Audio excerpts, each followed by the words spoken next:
Bismillahirrahmanirrahim. Assalamualaikum warahmatullahi wabarakatuh.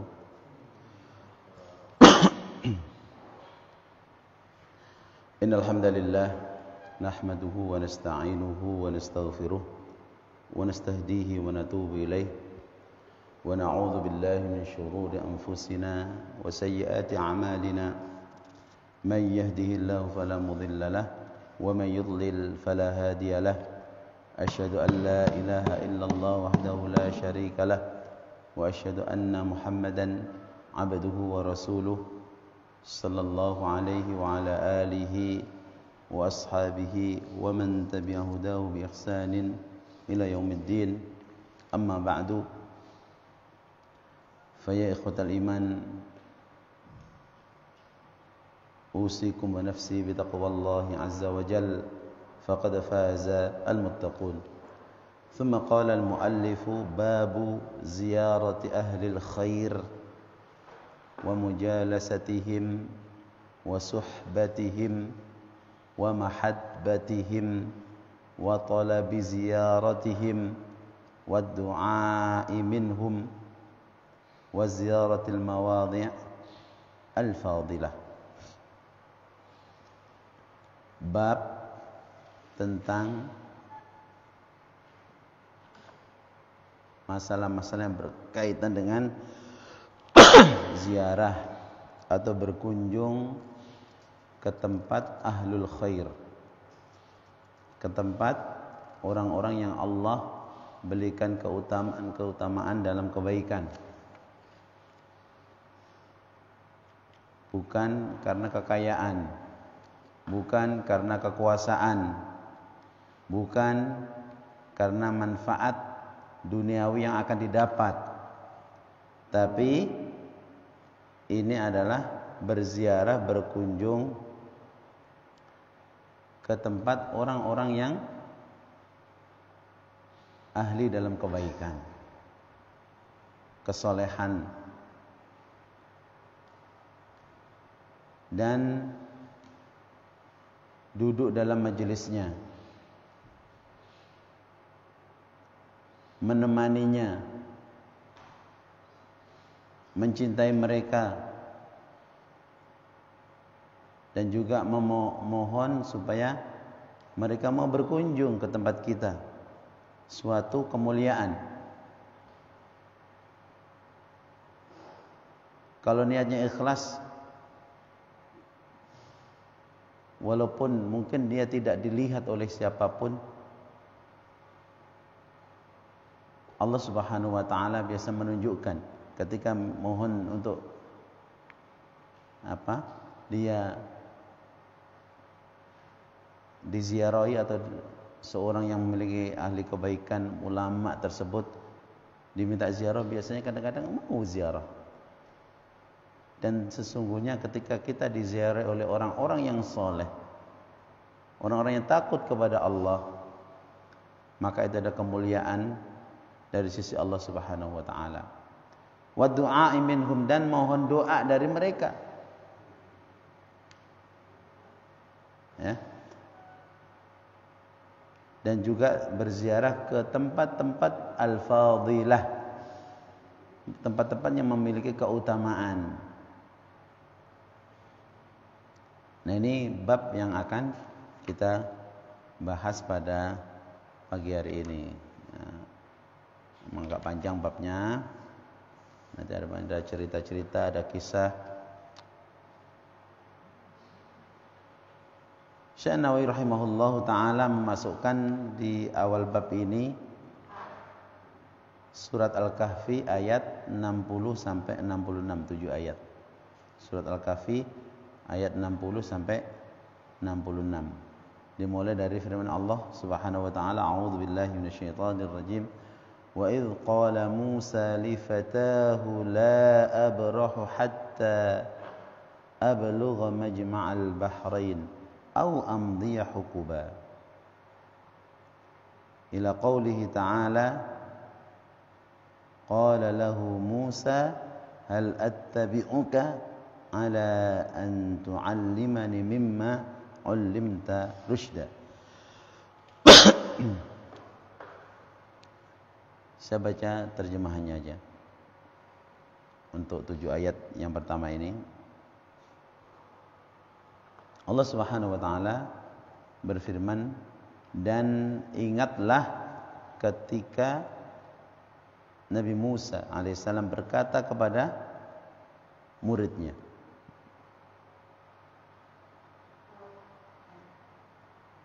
Menurut ahli-ahli tafsir, murid Nabi Musa itu ialah Yusha bin Nun. Aku tidak akan berhenti berjalan sebelum sampai ke pertemuan 2 buah lautan, atau aku akan berjalan sampai bertahun-tahun. Falamma balagha majma'a bainihima nasiya hutahuma fattakhadha sabilahu fil bahri saraba. Maka tatkala mereka sampai ke pertemuan 2 buah laut itu, mereka lalai akan ikannya. Lalu ikan itu melompat mengambil jalannya ke laut itu. Falamma jawaza qala li fatahu atina ghada'ana laqad laqina min safarina hadza nasaba. Maka tatkala mereka berjalan lebih jauh, berkatalah Musa kepada muridnya, bawalah kemari makanan kita. Sesungguhnya kita telah merasa letih karena perjalanan kita ini, perjalanan yang jauh. Qala ara'aita idh awayna ila as-sakhrati fa inni nasitul hut wa ma ansanihu illa asy-syaitanu an adhkurah wattakhadha sabilahu fil bahri ajaba. Muridnya menjawab, tahukah kamu tatkala kita mencari tempat berlindung di batu tadi, maka sesungguhnya aku lupa menceritakan tentang ikan itu, dan tidak adalah yang melupakan aku untuk menceritakannya kecuali syaitan, dan ikan itu telah mengambil jalannya ke laut dengan cara yang sangat aneh sekali.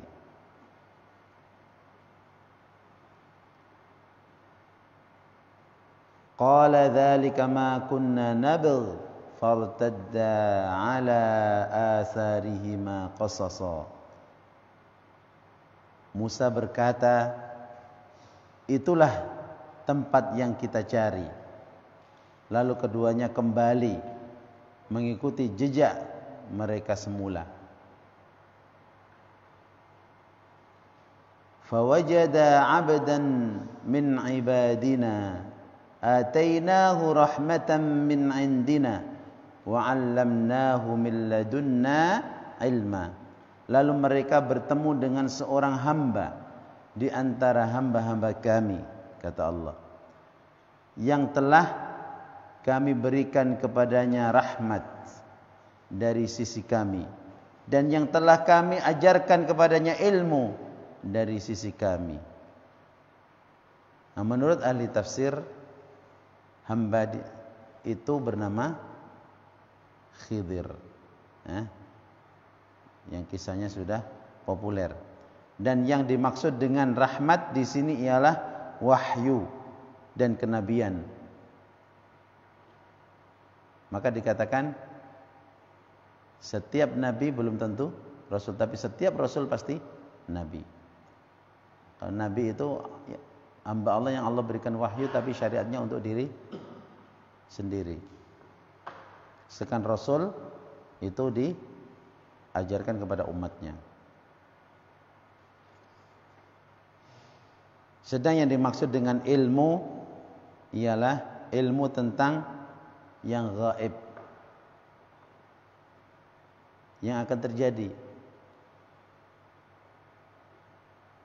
yang akan diterangkan di dalam ayat-ayat ini. Karena nanti Nabi Musa berguru kepada Nabi Khidir atau mengikuti Nabi Khidir, yang mana ketemu sesuatu hal-hal yang itu ada sesuatu yang ingkar menurut apa yang difahami Nabi Musa. Tapi ada hal-hal yang gaib yang tidak diketahui. Dan seperti itulah. Nah, jelas Nabi Musa lebih mulia, tapi Allah menghendaki yang lain. Karena ini kaitannya dengan berkunjung kepada ahli khair dan duduk bersama mereka, menemani mereka.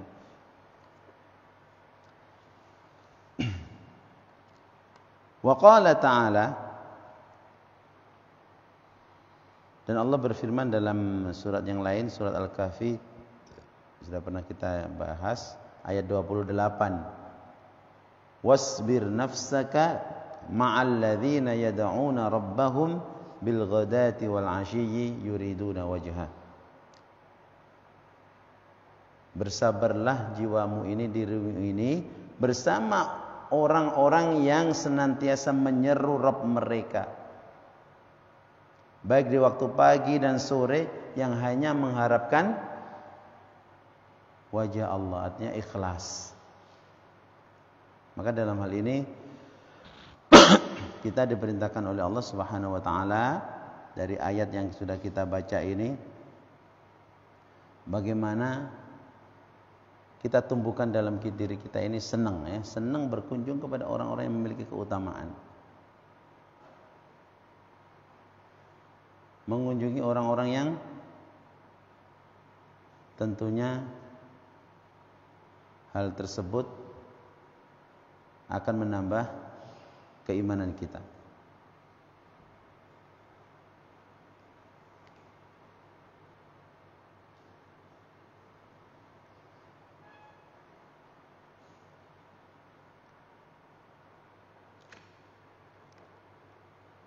Kemudian pada ayat yang ke-6, yang ke-66 yang tadi belum sempat kebaca. Qala lahu Musa hal attabi'uka ala an tu'allimani mimma 'ullimta rusyda. Syahidnya di sini, ya. Lalu Musa berkata kepada Khidir, bolehkah aku mengikutimu supaya kamu mengajarkan kepadaku ilmu? Ilmu tadi sudah dijelaskan, ilmu yang gaib tadi. Karena memang Nabi Musa tidak tahu. Jadi khatam Nabi pun sesuatu yang gaib itu enggak tahu kecuali yang Allah berikan. Maka kalau sekarang ada orang kok mengaku tahu hal yang gaib yang akan terjadi, maka itu kadzab, arraf, pendusta. Ya. Sesuatu yang gaib itu tidak ada yang tahu kecuali yang Allah dan Rasulnya beritahu. Kalau ada orang ngaku-ngaku sudah tidak perlu diikuti kalau dia ngaku akan tahu akan terjadi ini, akan terjadi ini. Sekali lagi yang terakhir, Musa berkata kepada Khidir, bolehkah aku mengikutimu supaya kamu mengajarkan kepadaku ilmu yang benar di antara ilmu-ilmu yang telah diajarkan kepadamu. Nabi Musa ini seorang rasul, bahkan termasuk rasul ulul azmi yang dipuji oleh Allah Subhanahu wa taala. Syahidnya di sini bagaimana dia seorang rasul? Jelas kalau secara kemuliaan dia lebih mulia. Lebih mulia dari Nabi Khidir. Karena dia seorang rasul. Sedangkan Khidir adalah hanya seorang nabi. Tapi Allah ingin mengajarkan kepada kita bahwasanya menemani orang-orang yang soleh, belajar dari orang-orang yang baik, itu diperintahkan oleh agama. Ya. Jadi itu intinya, supaya kita nanti dimanapun sudah selesai sini, kita belajar lagi. Walaupun nanti kita ketemu orang yang mungkin lebih muda dari kita, tapi dia punya ilmu, kita senang untuk mencari ilmu tersebut. Baik, kita lanjutkan satu hadis ya yang berkenaan dengan bab ini. Wa an Anas radhiyallahu anhu qala, dan dari Anas radhiyallahu anhu beliau berkata, qala Abu Bakrin li Umar radhiyallahu anhuma ba'da wafati Rasulillah sallallahu alaihi wasallam. Abu Bakar As-Siddiq berkata kepada sahabat Umar, semoga Allah meridai keduanya. Ini di antara sahabat yang paling mulia, yang dijamin masuk surga di antara khulafaur rasyidin. Setelah wafatnya Rasulullah sallallahu alaihi wasallam, apa perkataan Abu Bakar? Intaliq bina ila ummi Aiman radhiyallahu anha nazuruha kama kana Rasulullah sallallahu alaihi wasallam yazuruha. Kata Abu Bakar, mari kita pergi. Pergi kemana? Ke tempat Ummu Aiman. Ya. Mengunjungi siapa? Ummu Aiman. Kenapa? Karena Rasulullah SAW terbiasa semasa hidupnya mengunjungi siapa? Ummu Aiman, kediaman Ummu Aiman.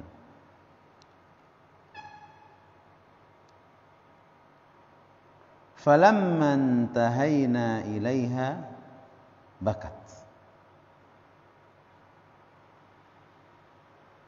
Nah, begitu kami sampai kepadanya,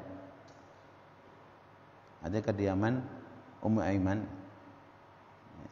Artinya ini menceritakan siapa? Falamma intahayna, Abu Bakar dan Umar. Bakat. Ummu Aiman ini menangis. Faqala laha, maka kedua orang itu, artinya Abu Bakar dan Umar radhiyallahu anhuma, bertanya kepadanya, "Ma yubkika?" Apa yang membuatmu nangis? Apa yang membuatmu menangis?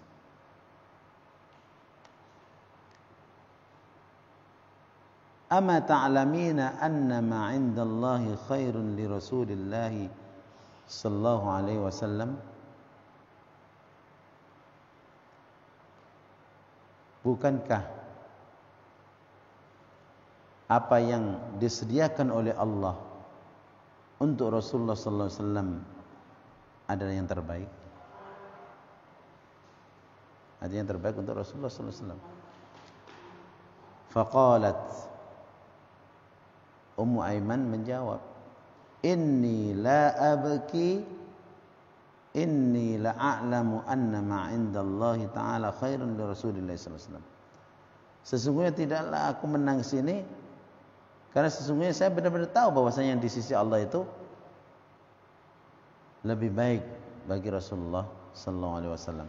Artinya bukan menangis karena kematian Rasulullah sallallahu alaihi wasallam. Perhatikan nih.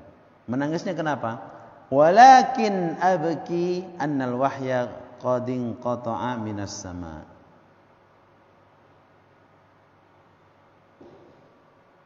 Akan tapi saya menangis karena apa? Karena wahyu sudah terputus.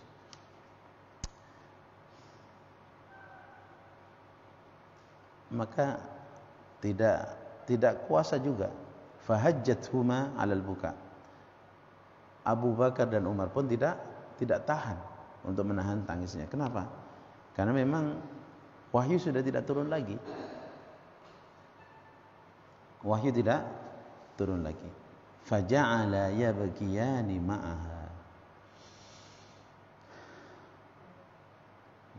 Lalu kondisi tersebut membuat sahabat Abu Bakar dan Umar dua-duanya pun ikut menangis. Karena betul-betul wahyu sudah terputus. Rawahu Muslim, hadis riwayat Imam Muslim.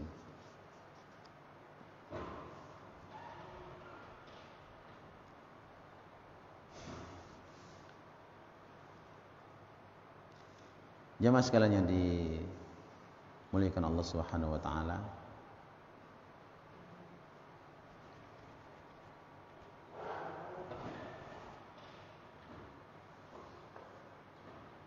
Ummu Aiman ini adalah maula Rasulullah sallallahu alaihi wasallam.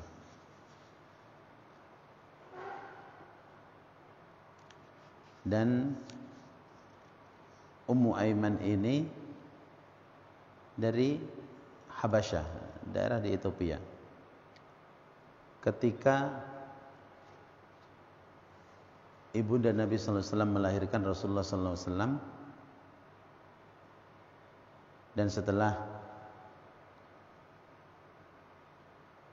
ayahnya meninggal, kanat Ummu Aiman tahdinuhu hatta kabura. Jadi Ummu Aiman di antara yang merawat Nabi sallallahu alaihi wasallam hingga dewasa. Fa'ataqaha. Jadi dulu budak Nabi diwariskan, budak diwariskan. Lalu Nabi sallallahu alaihi wasallam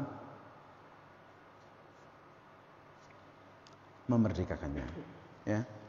Summa ankahaha Zaid bin Haritsah. Kemudian Rasulullah menikahkan Ummu Aiman ini kepada Zaid bin Haritsah.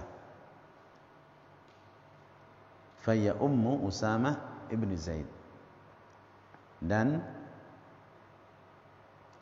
Ummu Aiman ini adalah ibu dari Usamah ibn Zaid. Hibbu Rasulillah. Ini sahabat yang sangat dicintai oleh Nabi sallallahu alaihi wasallam. Dan Rasulullah pernah akan menjadikan panglima perang. Padahal umurnya masih belasan. Dan pada zaman Abu Bakar As-Siddiq radhiyallahu an, beliau diangkat menjadi panglima perang dan berhasil menaklukkan musuh-musuh Allah Subhanahu wa taala. Padahal umurnya baru 17 tahun. Inilah Ummu Aiman, ya. Jadi Ummu Aiman dulu budak di keluarga Nabi sallallahu alaihi wasallam. Tapi ketika Rasulullah sallallahu alaihi wasallam sudah menjadi Rasul dewasa, dimerdekakannya Ummu Aiman dan dinikahkan, dan terlahir sahabat yang sangat mulia. Jamaah sekalian yang dimuliakan Allah Subhanahu wa taala, dari kisah ini, ya, qala an-Nawawi fil hadis jawazul buka huznan ala firaqis salihin wal ashab. Artinya ini dalil boleh seseorang itu nangis, ya, karena sedih ditinggal atau berpisah dengan orang-orang yang soleh dan sahabat-sahabat yang baik.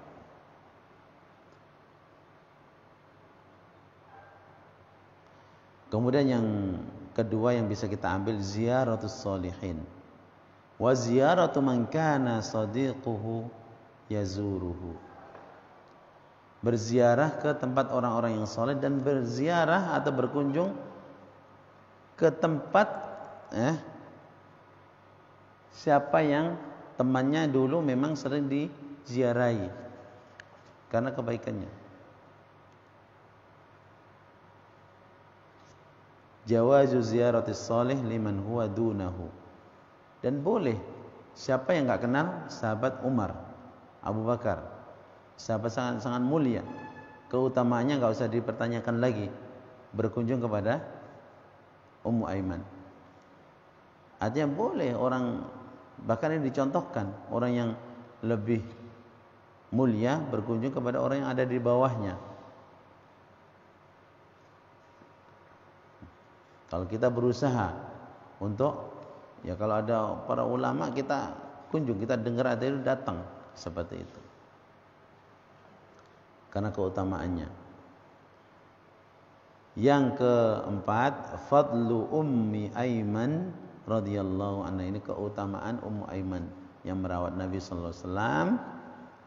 Kemudian Rasulullah merdekakan, dia beriman, dinikahkan dengan seorang sahabat dan melahirkan sahabat yang sangat-sangat luar biasa. Dikatakan kalau dalam hadis an Usamah bin Zaid, hibbu Rasulillah. Jadi hibbu itu mahbub, sangat dicintai oleh Nabi sallallahu alaihi wasallam. Yang terakhir, mahabbatus sahabah li Rasulillah sallallahu alaihi wasallam wa huznihim ala firaqihi ba'da wafatihi. wa huznihim linqita'il wahyi ba'dahu. Ini kecintaan para sahabat kepada Rasulullah sallallahu alaihi wasallam, ya. Ketika sudah berpisah, Rasulullah wafat, dan sedihnya juga karena wahyu terputus, ya. Kita tahu bagaimana kisah wafatnya Nabi sallallahu alaihi wasallam. Sahabat Umar itu enggak percaya di awal, dan yang bisa menenangkan adalah sahabat Abu Bakar As-Siddiq radhiyallahu anhu dengan perkataannya yang sangat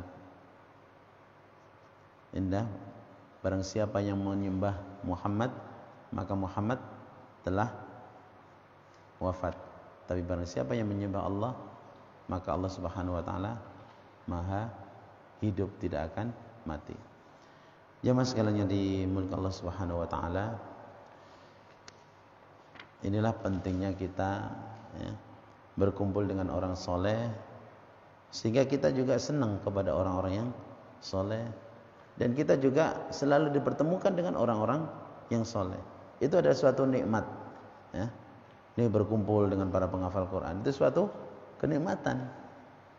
Coba rasakan kalau Anda berkumpul dengan orang-orang yang tidak menambah keimanan kita, ngajaknya hura-hura, ngajaknya main ke sana yang tidak ada manfaatnya. Apa yang akan didapat? Oleh karena itu, tanamkan dalam diri kita betul-betul kita ini senang kepada ahlul khair, ya. Senang duduk bersama mereka, senang kalau diajak pergi bersama mereka, karena memang ajakan mereka akan banyak ilmu yang didapat, dan juga cintai mereka, ya. Sebagaimana Rasulullah SAW memberikan contoh, sebagaimana sahabat-sahabat Nabi memberikan contoh, dan itu sekali lagi akan menjadikan kita juga mulia di sisi Allah Subhanahu wa taala, dan kita juga akan dicintai orang-orang yang memang dicintai oleh Allah Subhanahu wa taala. Demikian pagi hari ini yang bisa saya sampaikan. Insyaallah masih banyak hadis yang akan kita bahas, beberapa kisah dan seterusnya. Mudah-mudahan ini menjadikan kita sekali lagi orang-orang yang cinta kepada ahlul khair, sehingga kita juga cinta kepada kebaikan itu, dan terus dalam hidup kita berusaha selalu berada di dalam jalan tersebut. Aqulu qouli hadza wa astaghfirullah li wa lakum. Assalamualaikum warahmatullahi wabarakatuh.